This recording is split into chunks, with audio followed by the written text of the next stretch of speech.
गुब्बारे ले लो, गुब्बारे गुब्बारे ले लो, गुब्बारे गुब्बारे ले लो बेटा, गुब्बारे गुब्बारे ले लो, गुब्बारे गुब्बारे वाला गुब्बारे गुब्बारे ले लो।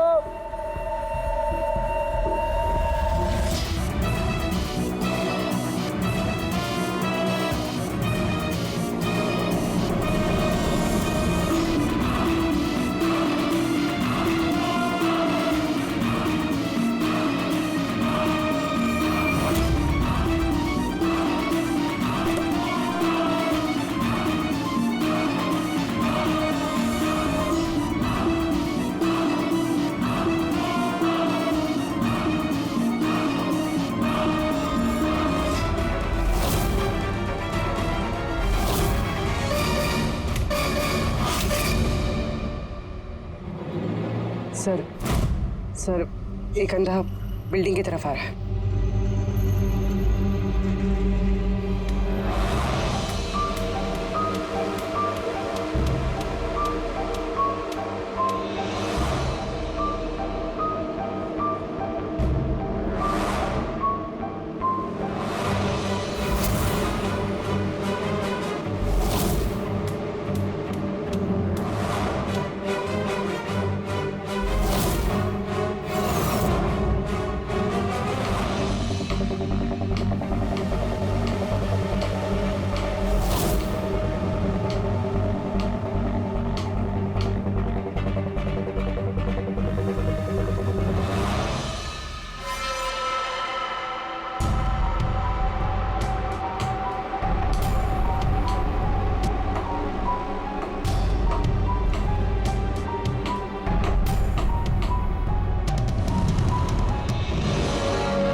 कितने सारे लोग? सर इतने सारे अंधे एक साथ? हमने तो एक सोचा था, यहाँ तो 8-10 निकले। लगता है ये कोई चाल है। भाई साहब एक मिनट आप लोग रुकिए। एक मिनट, यहाँ कैसे आ गए आप लोग? ये आप सब कहाँ हैं आप लोग? यहाँ क्या बात है? क्या हुआ? यहाँ आंखों का फ्री चेकअप होने वाला है। संपत हैं आप? संपत? उसने ही बुलाया था हम लोगों को। देखिए यहाँ पे ऐसा कोई शिविर नहीं है। कौन संपत कौन है? किसने बुलाया आपको? उसने ही तो बुलाया था यहाँ।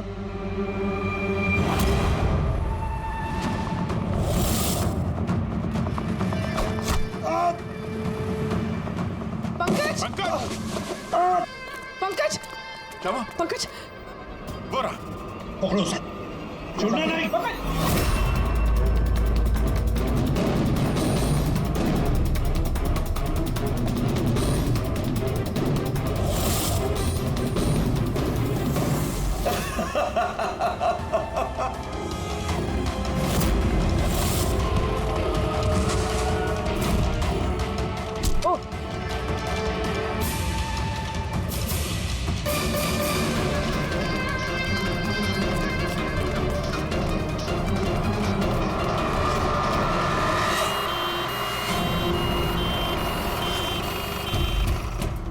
आजा, जल्दी आजा।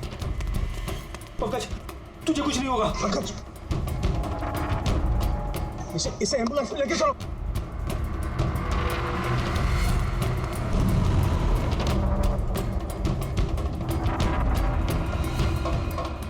पंकज पंकज तुझे कुछ नहीं होगा। पंकज तारिका, ये लो, इससे जहर का पता करो। अगर जहर का पता नहीं चला तो हम एंटीडोट नहीं दे पाएंगे। सुन रहे हो तुम? सुना नहीं है पंकज, आखिर बंद मत होने देना। अगर हमारे पास इसका एंटीडोट हो, वरना हमें इसे हॉस्पिटल ले जाना पड़ेगा। एंड आई एम श्योर ये वाला जहर पहले वाले जहर से बहुत ज्यादा स्ट्रॉन्ग है। तारिका, एक काम करो, नेशनल बायो सेंटर को फोन करो और उसे लाइन पर रखो।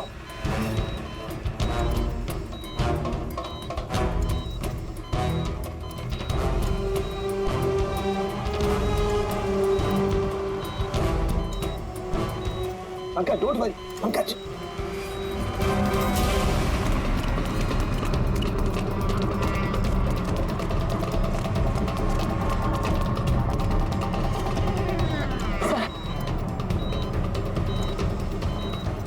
माय गॉड, ये नहीं हो सकता है। और सूत्र तो जहर ही बदल दिया। लेकिन सर हमारे पास इतने सारे एंटीडोट्स है, कोई ना कोई तो काम करेगा ना। कोई काम नहीं करेगा बॉस, ये पौधे का जहर ही नहीं है, उसने जहर बिल्कुल बदल दिया है। अब क्या होगा सर? करना कुछ यार। पंकज की ब्रीदिंग, सब ठीक हो जाएगा। हाँ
अब इस आग में कई लोग जलेंगे।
अबे अंधा है क्या? देख के नहीं चल सकता क्या? अंधा ही हूँ भाई। अरे अरे भाई सॉरी, मेरी छड़ी, मुझे पता नहीं था। आपको ऐसे नहीं निकलना चाहिए, कहीं चोट लग जाएगी आपको। माफ करिए, पर मुझे ध्यान देना चाहिए। ठीक है, आराम से जाइएगा। जी जी। आप चले जाएंगे या मैं छोड़ के आऊँ? नहीं नहीं, मैं चला जाऊंगा। ठीक है। Thank you.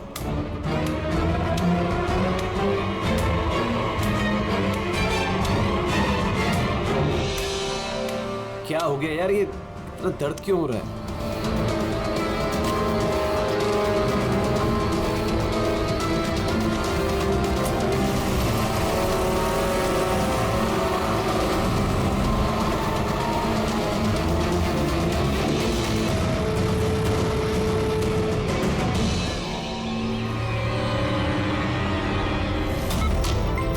कुछ नहीं होगा रमन, तुम्हें कुछ नहीं होगा। होल्ड ऑन रमन, पैर पकड़ो। डॉक्टर इंजेक्शन, जल्दी फास्ट, क्विकली। डॉक्टर इंजेक्शन दो जल्दी।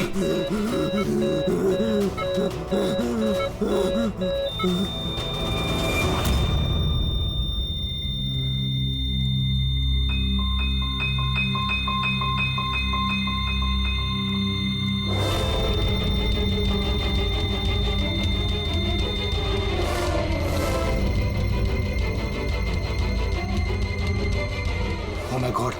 Is dead. और इनकी मौत नेचुरल भी नहीं है। अब क्या? I know Priya, it's a murder. और मैंने डॉक्टर सालुंके को इस केस के बारे में सब कुछ पहले से बता दिया था। अब तक तो उन्होंने फाइंड आउट कर भी लिया होगा कि रमन की मौत की वजह क्या होगी। जहर? रमन की मौत जहर से हुई है? हाँ बस, बहुत खतरनाक जहर है। ये पहले इंसान के दिमाग पर असर करता है। पहले डिलेरियम, फोटोफोबिया, एमनेशिया। उसके बाद ये जहर इंसान के बाकी के अंगों पर असर करता है। बाकी के अंग धीरे धीरे काम करना बंद कर देते हैं और इंसान की मौत हो जाती है। सर साहब, इसका कोई एंटीडोट तो होगा ना? हर जहर का एंटीडोट होता है टेडी, लेकिन उसके लिए हमें उस जहर के बारे में पूरी जानकारी होनी चाहिए। बस ये जहर आसानी से पकड़ में नहीं आता है। मुझे भी बहुत सारे टेस्ट करने पड़े इसे ढूंढने के लिए। सर, जहर दे के मारना एक अलग बात है, और ऐसा जहर देना जिससे इस तरह तड़प तड़प के मरे, ये जरा चौंकाने वाली बात नहीं लगती? लेकिन ये जो भी कोई है, ऐसी नफरत करता था रमन के साथ कि उसने उसे ऐसी खतरनाक मौत दी थी। समझ में नहीं आता कौन हो सकता है ये, कौन होगा? कोई भी हो सकता है सर, रमन को जुए की लत थी। क्रिकेट, रेस कोर्स, सट्टा, हर तरह का जुआ। और इसी चक्कर में वो 5 करोड़ के कर्जे में था। 5 करोड़? 5 करोड़? हाँ सर, उसको धमकी भरे मैसेजेस भी आए थे। उसके फोन रिकॉर्ड्स में ऐसे कई सारे मैसेजेस हैं जो उसको बुकीज और सट्टेबाजों ने भेजे। ये देखिए सर, हो सकता है इन्हीं में से किसी की धमकी सच साबित हो गई होगी। पता नहीं, और जिस तरह से इसको मारा है सर, लगता तो नहीं है किसी बुकी का काम है। फिर भी इन्हें बुलाना तो पड़ेगा, शायद कुछ पता चल जाए। हाँ। Hello ACP Pradyuman. अच्छा, ठीक है।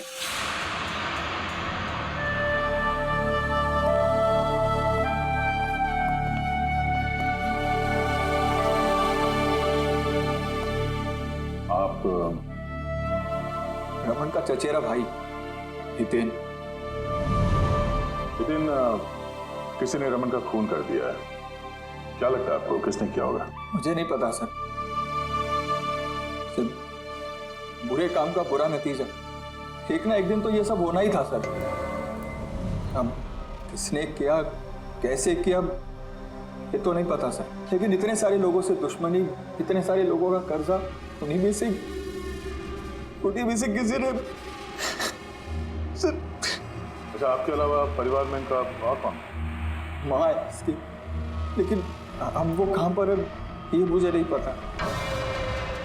ठीक है हितेन, हमारी इन्वेस्टिगेशन अभी चल रही है, तो बॉडी अभी यहीं रहेगी हमारे पास।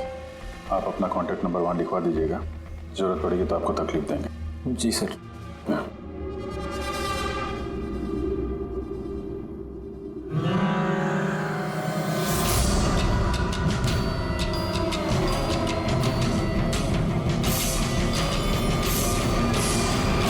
सबका उतना दुखी है नहीं जितना ही दिखा रहा है।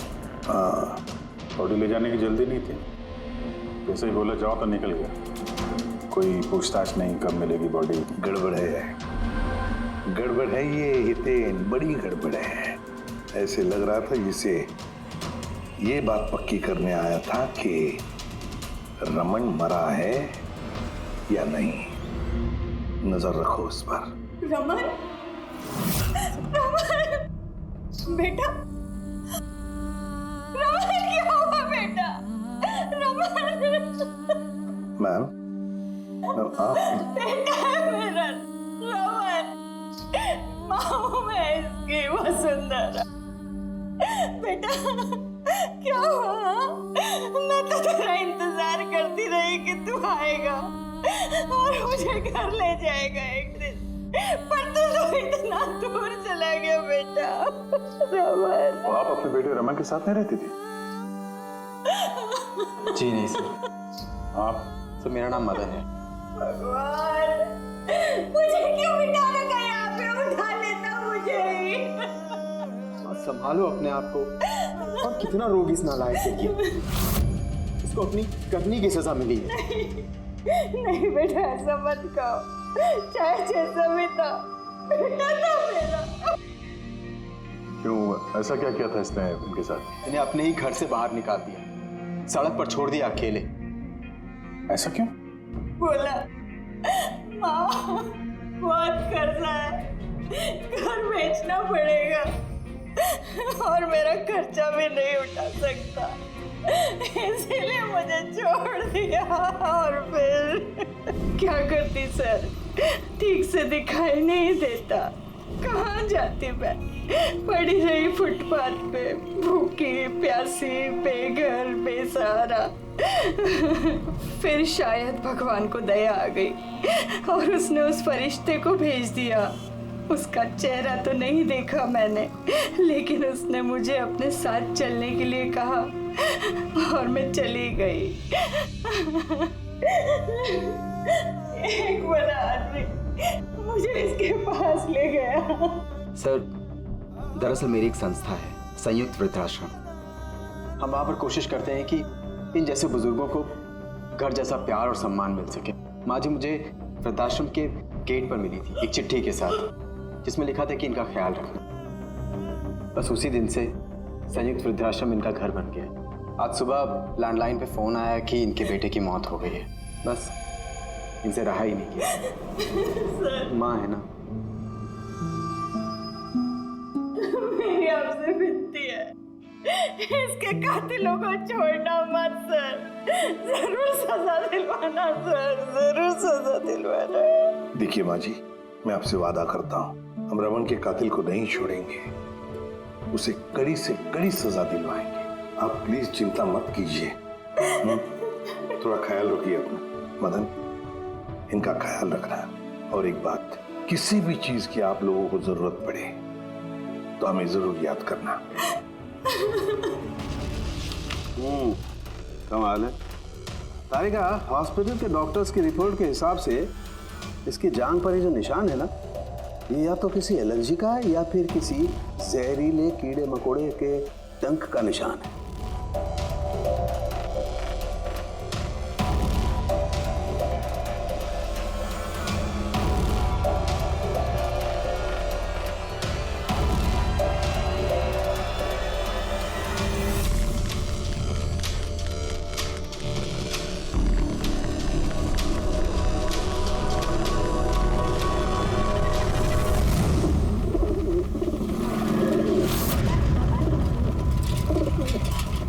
सर, इस हितेन की हरकतें ठीक नहीं लग रही है सर। ऐसे ऐसे लोगों के साथ उसका उठना बैठना है, उस पर शक करना बनता है सर। एक और बात है सर, कुछ समय पहले ये रमन ने उसे अपने घर से निकाल दिया था। अब रमन के मरने के बाद वो उसकी प्रॉपर्टी हड़प करने की कोशिश कर रहे थे। सर एक मिनट, यहाँ आएंगे प्लीज। सर इसके स्किन पे ना मुझे कुछ ये अजीब सा दिख रहा है।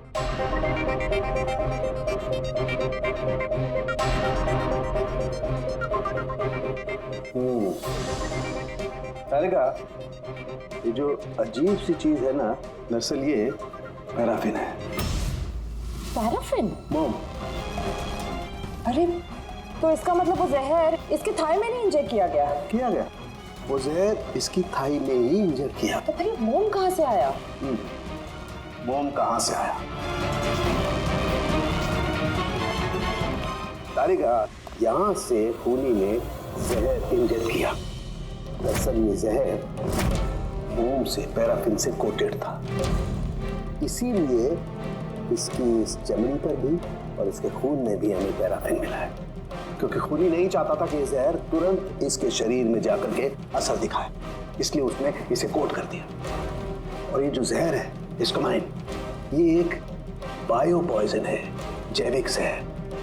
खूनी ने इसे मोम से कोट किया, इसके शरीर में इंजेक्ट किया और फिर इसके शरीर की गर्मी से मोम पिघलने लगा और वो जहर इसके खून में मिलकर के अपना असर दिखाने लगा। मतलब ये जहर किसी लिक्विड फॉर्म में नहीं, बल्कि पैलेट यानी छोटी गोली के फॉर्म में इसके शरीर में डाला गया है। एग्जैक्टली।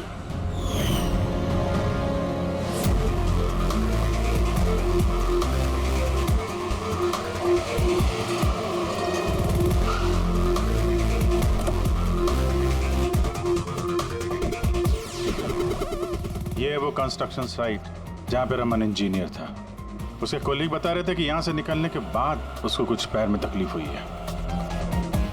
लेकिन यहाँ पे जो वर्कर्स काम करते हैं उन लोगों ने बताया कि जब तक वो कंस्ट्रक्शन साइट में था तब तक तो वो ठीक था।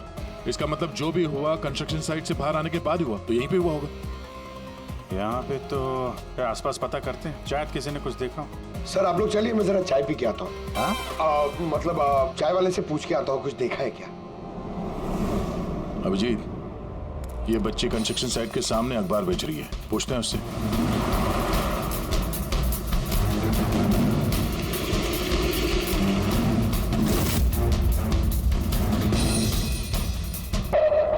क्या नाम है बेटा आपका? चुटकी। चुटकी। अच्छा बेटा जरा ये देखो, ये फोटो देखो ध्यान से। इनको जानती हैं, पहचानती हैं? हाँ, ये अंकल तो हमेशा मुझसे अखबार खरीदते थे, पर 3 दिन से ये नहीं आए। तो 3 दिन पहले आपने इस अंकल को यहाँ पे देखा था? हाँ, एक आदमी के साथ ये टकरा गए थे। इनको चोट भी लगी थी। वो आदमी बहुत अजीब था। अजीब मतलब? अबे अंधा है क्या? देख के नहीं चल सकता क्या? अंधा ही हूँ भाई।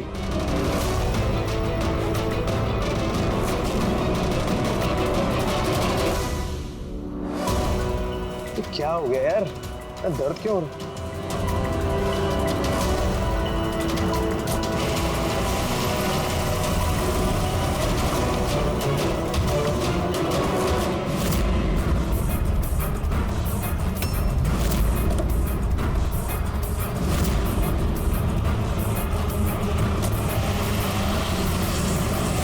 तो अंधा नहीं था और उसी ने हमला किया रमन पे। अच्छा बेटा, आप वो जो अंकल थे उनको पहचान सकते हो? देखा था आपने उनको ठीक से? नहीं। अच्छा वो कार का नंबर देखा आपने? नहीं अंकल, वो अंकल को कार चलाते देख मैं एकदम चौंक गई थी, इसलिए कार का नंबर याद नहीं है। पर क्या बात है अंकल, इंजीनियर अंकल ठीक तो है ना? नहीं बेटा, उन्हें कुछ नहीं हुआ। वो अभी किसी दूसरे कंस्ट्रक्शन साइट पे चले गए, अब वो यहाँ पर नहीं आएंगे। Thank you. आप इस समय अखबार बेच रही हो, स्कूल नहीं जाती आप?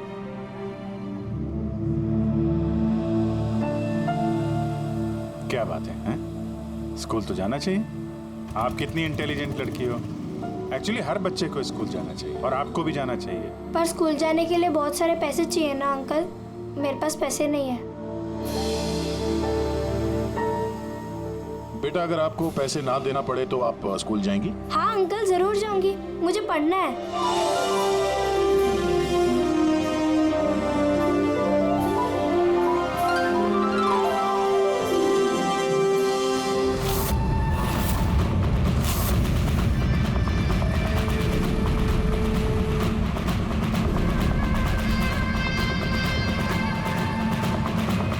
समीर अब तुम्हारी बारी।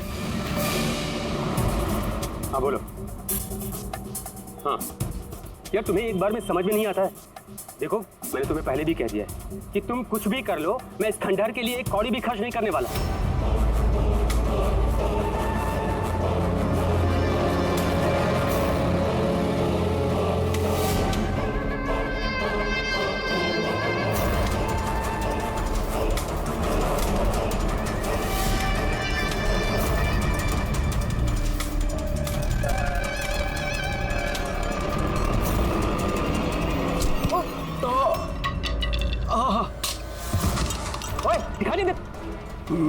मेरी छड़ी। मेरी छड़ी।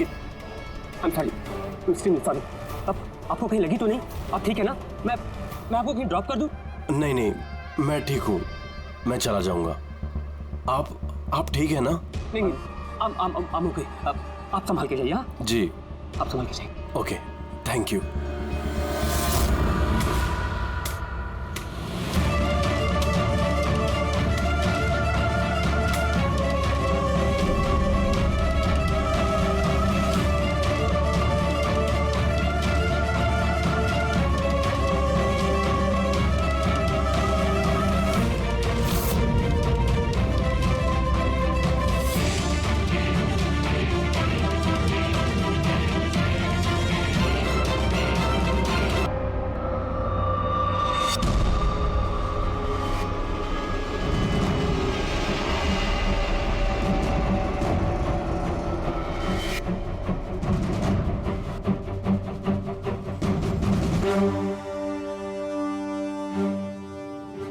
हाँ सालुंके के क्या पता चला?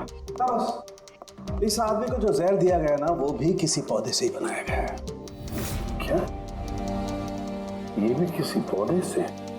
हाँ बस, लेकिन ये कौन सा जहर है ये अभी तारिका पता कर रही है। इस जहर का नाम है रिकिनस कम्युनिस और ये जहर पहले वाले जहर से भी बहुत ज्यादा तेज और खतरनाक है। रिकिनस, अब ये किसी पौधे का नाम है क्या? हाँ फ्रेडी, ये किसी पौधे का नाम है और बॉस ये कोई आम पौधा नहीं है, बहुत मुश्किल से मिलता है और खूनी जो कोई भी हो बॉस उसे पौधों के बारे में बड़ी अच्छी जानकारी है। हाँ, जानकारी तो होनी चाहिए पौधों के बारे में, तभी तो। लेकिन सर इन हत्याओं की वजह क्या है? ना तो हमें रमन की हत्या का कारण पता है और ना समीर का, और दूर दूर तक इन दोनों का एक दूसरे से कोई संबंध ही नहीं है। सर समीर और रमन के बीच में एक चीज तो कॉमन है। क्या? माय गॉड, तो ये है वो कड़ी जो समीर और रमन को जोड़ती है। तो क्या दोनों ने एक ही गलती की? जी सर, रमन की तरह समीर ने भी अपने बूढ़े और कैंसर पेशेंट पिता को घर से निकाल दिया था। हमने उनके बारे में छानबीन की और एक ऐसे शख्स से मिले जिन्होंने समीर के पिता को ढूंढने में मदद भी की और इस केस को एक नया मोड़ दिया। कौन है वो? सर, ये डॉक्टर दिनेश है। Hello sir. कैंसर सेंटर के चोरी। समीर के पिताजी का इलाज यही कर रहे थे। डॉक्टर दिनेश, जरा एक बात समझाइए। समीर ने अपने पिताजी को घर से बाहर निकाला था, तो फिर ये समीर के पिताजी आपके यहाँ कैसे पहुंचे, आपके कैंसर सेंटर में? किसी ने उन्हें हॉस्पिटल पहुंचा दिया था। मैं हॉस्पिटल पहुंचा ही था जब मैंने इनको देखा। ये चेयर पे बैठ के कुछ बड़बड़ा रहे थे, हाथ में लिफाफा था।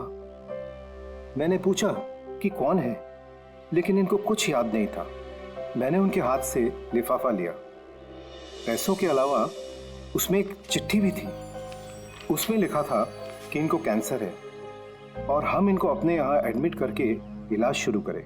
एडमिशन के लिए डिपॉजिट की रकम लिफाफे में है और इलाज के पैसे भी हॉस्पिटल के अकाउंट में ट्रांसफर हो जाएंगे।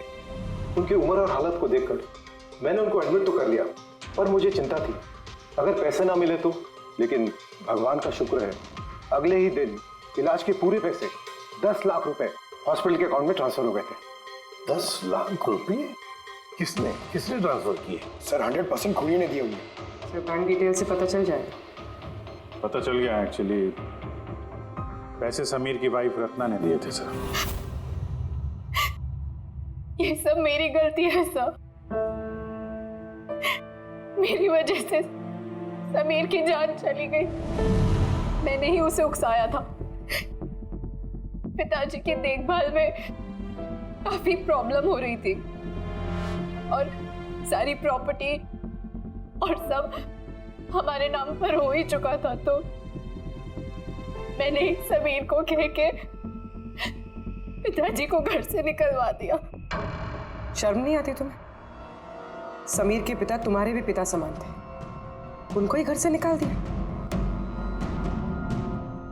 ये सब करने के बाद फिर उनकी इलाज के लिए 10 लाख रुपए क्यों दिए?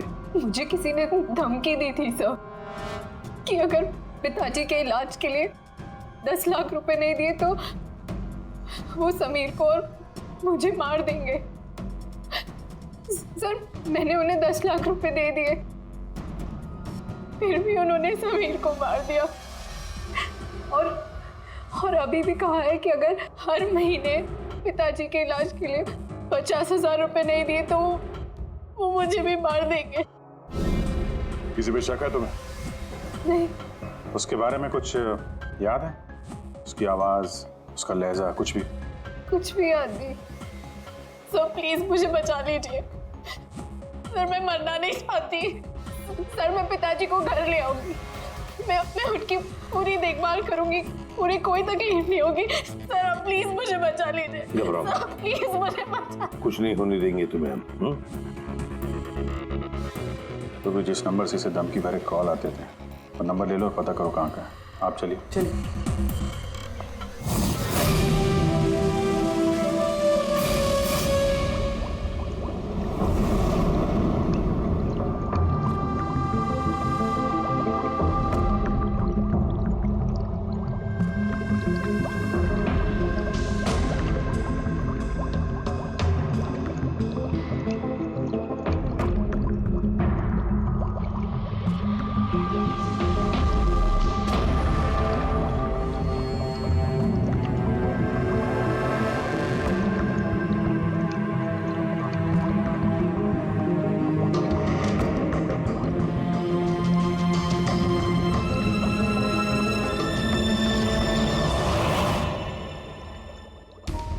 सर हमने इतने सारे एंटीडोट्स बना लिए, लेकिन इसकी क्या गारंटी है कि खूनी इन्हीं में से किसी जहर का इस्तेमाल करेगा।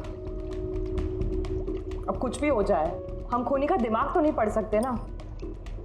तुम्हारी बात बिल्कुल ठीक है तारिका, लेकिन एक बात समझो, खूनी इन पौधों का जहर निकाल करके इस्तेमाल कर रहा है, इन पौधों का पहले से भी ज्यादा तेज हर बार। तो हमें हमेशा चौकन्ना रहना पड़ेगा। पता नहीं वो अगली बार कौन से पौधे का जहर किस पर इस्तेमाल करेगा, पता नहीं किस पर, कब, कहां, कैसे, किस पौधे का, पता नहीं।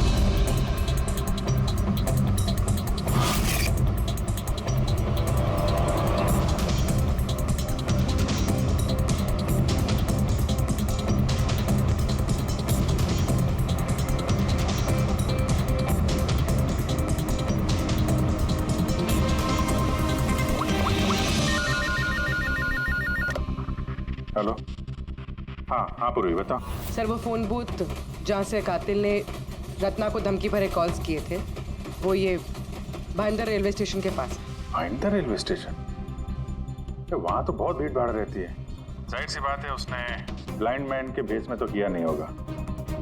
बड़ा मुश्किल है पता लगाना। सर किसी को कुछ पता तो नहीं है, लेकिन एक खास बात यह है कि ये कॉल्स सुबह 11 से 12 के बीच किए गए हैं और रेलवे स्टेशन के पास एक बस स्टैंड भी है जहाँ से बस जाती है पुणे। बस स्टैंड भी पास में ही है, तो ट्रेन से भी जा सकता है और बस से भी।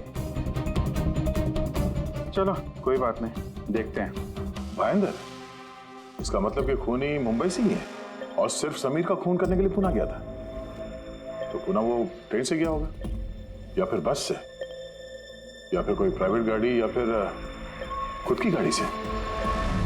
वही तो सर, खूनी को पता था कि हम लोग रत्ना तक पहुंच जाएंगे, पर ये कॉल वाली बात खुलेगी, इसलिए वो हमें गुमराह कर रहा है। सर खेल खेल रहा है हमारे साथ। हाँ, खेल खेल रहा है। अगर सर हम लोग खूनी तक पहुंचेंगे कैसे? हमारे पास उसके खिलाफ तो कोई इंफॉर्मेशन है ही नहीं और हमें ये भी नहीं पता है कि उसका अगला शिकार कौन होने वाला है। पंकज, इससे पहले कि खूनी अपनी शिकार तक पहुंचे, हम शिकार उसके सामने डाल देंगे। ये घटना आज सुबह 10 बजे की है। मुंबई के गोरेगांव रेलवे स्टेशन पर एक बुजुर्ग ने रेल के नीचे आकर अपनी जान देने की कोशिश की। वहां मौजूद लोगों ने उन्हें बचा लिया। आइए जानते हैं कि आखिर वो क्या वजह है जिसने एक बुजुर्ग को ये करने पर मजबूर कर दिया। क्यों पकड़ के रखा हुआ? छोड़ दो मुझे, मैं नहीं जीना चाहता हूँ। क्या करूँगा मैं जी करके? लेकिन आपके साथ हुआ क्या है? आखिर आप क्यों मरना चाहते हैं? क्या हुआ? तेरे साथ क्या हुआ? मुझे मेरे एकलौते बेटे ने घर से बाहर निकाल दिया धक्के दे करके। मैंने अपने बच्चे को इतने प्यार से पाला पोसा और उसने मुझे घर से बाहर निकाल दिया। ये तो बड़े दुख की बात है। आखिर क्या हो गया हमारी आजकल की पीढ़ी को? आपका बेटा करता क्या है? क्या करता है? स्कूल जाता है। टीचर है? नहीं, पढ़ता है, स्कूल में पढ़ता है। अभी 8 साल का ही तो है। जी क्या कहा आपने? क्या कहा? आपका बेटा कितने साल का है? कितने साल का है? आपने कहा 8 साल का है। मेरा बेटा 8 साल का है, उसने मुझे घर से बाहर निकाल दिया। मर जाऊंगा मेरे। सुना आपने? इनका दावा है कि इनके 8 साल के बेटे ने इनको घर से बाहर निकाल दिया। आखिर क्या वजह है? कौन है ये 8 साल का बच्चा? रेल की पटरी पर जान देने की कोशिश करने वाले बुजुर्ग के 8 साल के बेटे का पता चल गया है। वो दरअसल 33 साल का सॉफ्टवेयर इंजीनियर है। बुजुर्ग की दिमागी हालत ठीक नहीं है, इसलिए अब भी वो उसे 8 साल का बच्चा ही समझते हैं। उनका बेटा अमेरिका में रहता है और उसने उन्हें घर से बाहर निकाल दिया है। उसके बाद ही बुजुर्गों ने अपनी जान देने की कोशिश की। आइए उनके बेटे से ही पूछते हैं कि उन्होंने आखिर ऐसा क्यों किया। सर एक सवाल सर, क्या ये सच है कि आपने अपने पिताजी को घर से बाहर निकाल दिया है? हाँ ये सच है। सर आखिर आपने ऐसा क्यों किया? आपको एक बार भी बुरा नहीं लगा? हाँ निकाला मैंने और बुरा भी नहीं लगा। आप जानते हैं इनको? आपने कभी झेला इनको अल्जाइमर्स की बीमारी है। मैं पागल हो गया उनका ख्याल रखते रखते। मेरी खुद की एक लाइफ है, मेरी वाइफ है, मेरी फैमिली है। मैं क्या करूं? कब तक पैसे दे के इनका ट्रीटमेंट का काम कराते रहूं? मैं पैसे नहीं मेरे पास, सब खत्म हो गया। अरे यहाँ से, अरे छोड़ दो मेरा पीछा, मैं दूर चले जाओ मुझसे। परेशान हो गया हूं आपसे मैं। ये तमाशा देखो खड़ा कर दिया। खुश हो गए? चले जाओ मुझे छोड़ के यार। Sir sir sir sir sir sir कभी आप भी तो छोटे थे ना। इन्होंने आपको पाल पोस के बड़ा किया, इस लायक बनाया, और आपने इन्हें घर से ही बाहर निकाल दिया। तुमको बहुत प्यार आ रहा है? हाँ? जा अडॉप्ट कर ले जाके। दिमाग खराब मत करो मेरा। तुमको जो करना था ना तुमने आके कर लिया। बवाल खड़ा। प्यार भी मिल गई ना तुमको, पैसे कमा लिए ना। हटो यहाँ से। तो देखा आपने कि किस तरह एक लड़के ने अपने बाप को घर से बाहर निकाल दिया। अभी बेचारे बुजुर्ग कहाँ जाएंगे, किसके साथ रह जाएंगे? इन्होंने अपनी सारी पूंजी अपने लड़के पे लगा दी, और आज इनके लड़के ने इनको घर से बाहर निकाल दिया।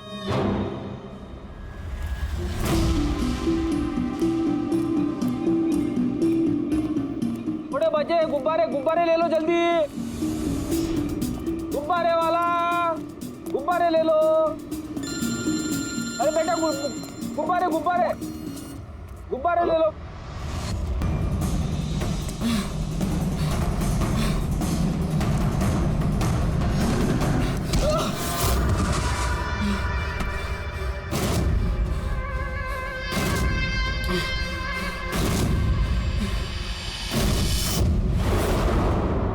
सर मेरा नाम मदन है।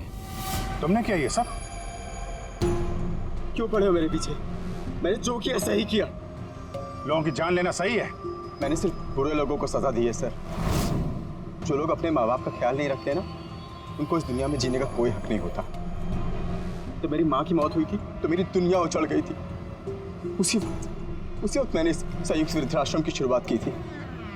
सर वहाँ पर जितने भी बुजुर्ग माँ बाप आते हैं ना, सब अपने बच्चों के सताए हुए होते हैं। ये देखकर मेरा खून खौल जाता है। मैंने उसी वक्त इस फैसला किया था कि मैं इन सबको सबक सिखाऊंगा, इसीलिए मैं मार देता हूं इनको। क्या गलत किया मैं?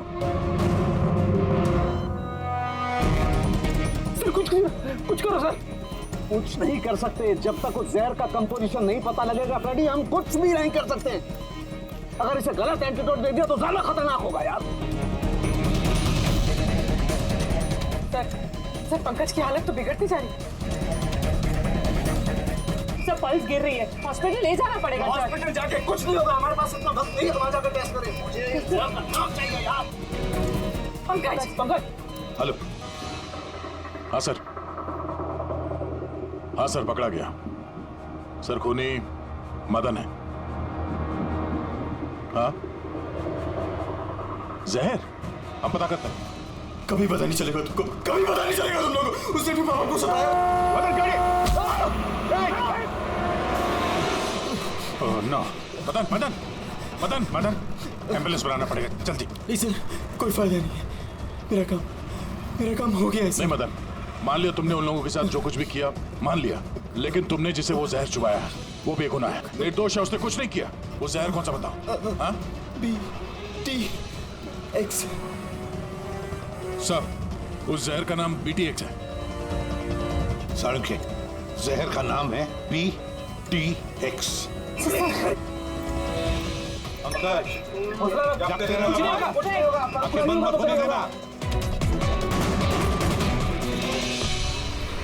मदन बस हो गया you'll be all right। बस अब पंकज को कुछ नहीं हो सकता है, कुछ भी नहीं। Welcome my boy. घबराओ मत, कुछ नहीं होगा तुम्हें। तुम आदमी अच्छे थे मदन, लेकिन तुमने जो किया वो सही नहीं था। ये तो चला गया अभिजीत, तो चाहे कुछ भी हो जाए इसका वो वृद्धाश्रम बंद नहीं होने देंगे।